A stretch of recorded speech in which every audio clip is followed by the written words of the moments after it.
Welkom bij Extra Journaal, nieuws uit Curaçao, vers van de pers.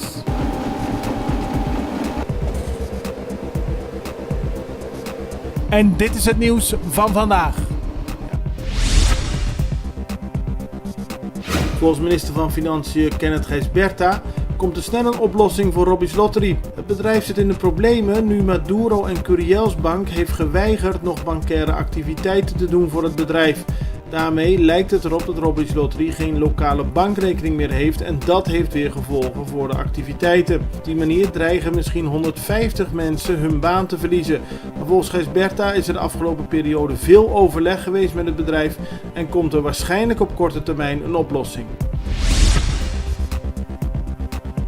Interim-directeur voor Refineria di Curaçao, Marcelino de Lanoy, zegt in een interview met Argus, International Magazine voor de oliesector, dat Refineria Isla meer moet doen aan het onderhoud van de raffinaderij. Ook zou er nog een bedrag openstaan van $26 miljoen. Refineria Isla zegt vandaag in de Extra dat ze altijd goed onderhoud hebben verricht.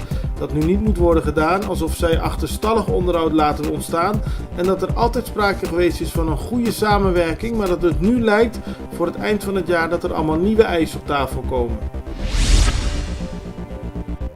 Voorzitter van onderwijsvakbond CITEC, Darius Plantijn, vindt het voorstel van de Kamer van Koophandel om het papiaments niet langer verplicht als vak te stellen in het middelbaar onderwijs heel erg slecht. Volgens Plantijn is dit een aanval op de taal van Curaçao.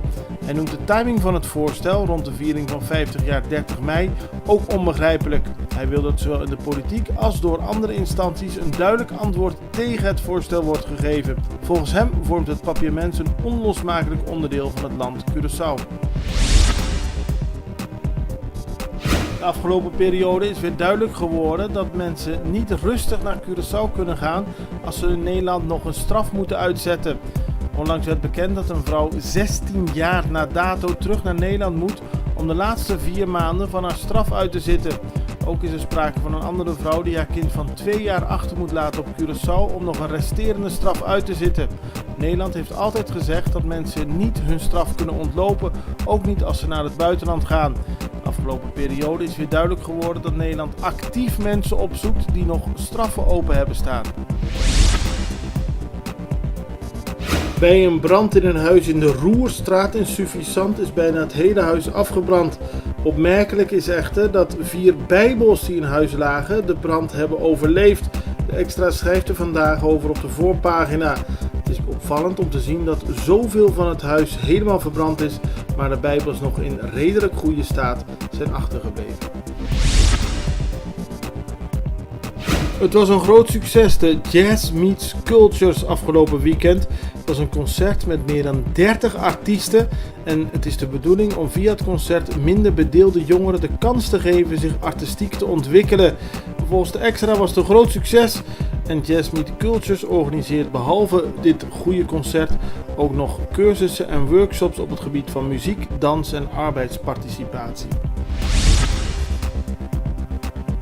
Volgens de Arubaanse minister-president Evelyn Wever-Kroes moet er een mondiale aanpak plaatsvinden van de Venezuela-problematiek. Dat heeft zij gezegd in een gesprek in Den Haag met onder meer minister-president Mark Rutte en staatssecretaris Raymond Knops. Volgens haar is de crisis in Venezuela zo groot dat verschillende landen moeten samenwerken om daadwerkelijk een oplossing te kunnen bereiken.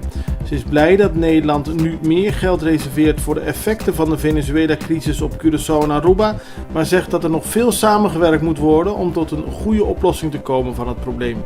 Dit was Extra Journaal met nieuws uit Curaçao in het Nederlands elke doordeweekse dag. Tot de volgende keer.